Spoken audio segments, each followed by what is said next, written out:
सत्याची जाण हीच आमची शान या तत्वावर चालणाऱ्या जियाविरहित इंटरनेट न्यूज मध्ये मी संदीप सामंत आपले स्वागत करतो। तर आता पाहू सविस्तर घडामोडी। डोंबिवलीत सर्वत्र दहीहंडी उत्सव मोठ्या उत्साहात साजरा। रविवारचा सुट्टीचा दिवस असताना रणरणत्या उन्हामुळे दहीहंडी उत्सवात विरजण पडल्याचे शहरात तरुणांच्या निरुत्साही वातावरणामुळे दिसून आले।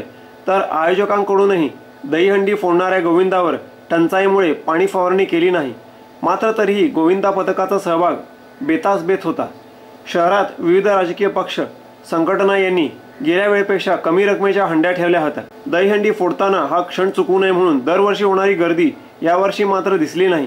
राज्य शासनाच्या अनाकलनीय धोरणामुळे सुद्धा उत्सवात आयोजकांमध्ये संभ्रम निर्माण झाले होते। पश्चिमेकडील कोपर रोड येथील शिवसेना शाखा आणि ह प्रभाग समितीचे सभापती तथा नगरसेवक संजय पावशे यांनी दहीहंडी प्रकाशमय जीवनाची असा संदेश देणारी दहीहंडी त्यांच्या प्रभागात बांधली होती।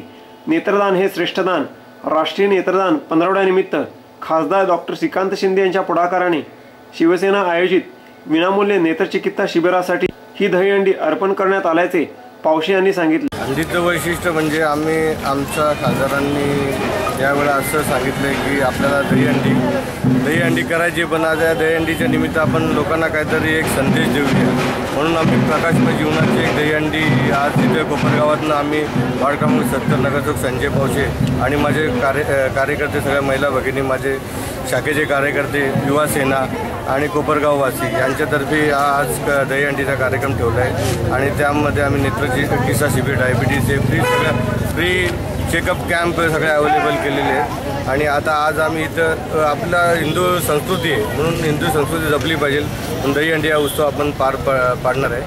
पारंपरिक दहीहंडी साजरा करताना सामाजिक संदेश देणारे जुनी डोंबिवली मित्रमंडळाच्या गोविंदा पथकाचे प्रमुख अध्यक्ष अमित म्हात्रे म्हणाले की आम्ही प्रत्येक वेळी वेगवेगळा संदेश देत असतो। यावर्षी राज्यातील दुष्काळग्रस्त शेतकऱ्यांना मदत करण्याचे ठरविले आहे। प्रसिद्ध अभिनेते नाना पाटेकर आणि मकरंद अनासपुरे यांनी अशा शेतकऱ्यांना मदत करण्यासाठी सुरू केलेल्या मोहिमेला मदतीचा हात म्हणून त्यांना शहरातील दहीहंड्या फोडून जमा झालेली रक्कम देणगी स्वरूपात देणार आहोत। आम्ही येथे उत्सव साजरा करताना तेथे शेतकरी दुःखी आहे याची जाणीव असल्याने आम्ही हा निर्णय घेतला आहे। या पथकाचे सौजन्य काँग्रेसच्या माजी नगरसेविका रत्नप्रभा म्हात्रे, अमित म्हात्रे, काँग्रेस कल्याण जिल्हा उपाध्यक्ष सुनील म्हात्रे हे आहेत। नुसतंच आपली हिंदू संस्कृती जपता दहीहंडीचे सण साजरे नाही करत तर सामाजिक कळकळ किती या जेडी ग्रुपला आहे हे यातून दिसून येतं। आम्ही ही जेही निधी येणार आहे, जे आम्हाला प्राइज मनी मिळणार, आम्हाला बक्षिसं मिळणार, ते बक्षिसं घेऊन आम्ही आता नाना पाटेकर आणि मकरंद अनासपुरकर यांच्यातर्फे जे शेतकऱ्यांना निधी दिली जाते, आम्ही सरकारला बाजूला करत नाही आहोत, पण आम्ही एक मुलांचा उत्साह बघून नाना पाटेकरांच्या माध्यमातून त्यांच्या हेल्पलाईनला किंवा त्यांना भेटून आम्ही ही निधी जी काही जमेल छोटी मोठी निधी ती आम्ही द्यायचा प्रयत्न करू आणि शेतकऱ्यांचा खारीचा वाटा आम्ही एक मदत म्हणून करायचा प्रयत्न करू। आजदे गाव येथील वैकुंठवासी हरिभक्त पारायण बाळाराम कृष्णा पाटील प्रतिष्ठानच्या वतीने मानाची दहीहंडीचे आयोजन केले होते। या दहीहंडीत 1,01,111 पारितोषिके ठेवण्यात आली होती। अध्यक्ष वासुदेव पाटील यांच्यासह मदन भोईर आणि अनेक पदाधिकाऱ्यांनी दहीहंडीचा उत्सव यशस्वी होण्यासाठी मेहनत घेतली। भाजपा आणि ओम गणपती मित्रमंडळ आयोजित पश्चिमेकडील एव्हरेस्ट सोसायटी येथे महिलांसाठी 22,222 आणि पुरुषांसाठी 22,222 रकमेची दहीहंडी ठेवण्यात आली होती। यावेळी भाजपा कल्याण लोकसभा राष्ट्रीय परिषद सदस्य शैलेश धात्रक आणि नगरसेविका मनीषा धात्रक यांच्या हस्ते दहीहंडी पथकाचे स्वागत करून सलामी देणाऱ्या गोविंदा पथकांना रोख रक्कम आणि स्मृतिचिन्हे देण्यात आली। काँग्रेसचे माजी नगरसेवक संतोष केणे, प्रणव केणे यांच्या नवसाई गोविंदा पथकांनी शहरातील अनेक दहीहंड्यांना सलामी दिली।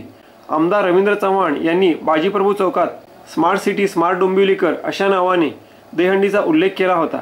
21 लाख रुपये बक्षिसांची भव्य दहीहंडी फोडण्यासाठी शहरातीलच नव्हे तर मुंबई आणि ठाणे येथील गोविंदा पथके डोंबिवलीत दाखल झाली होती।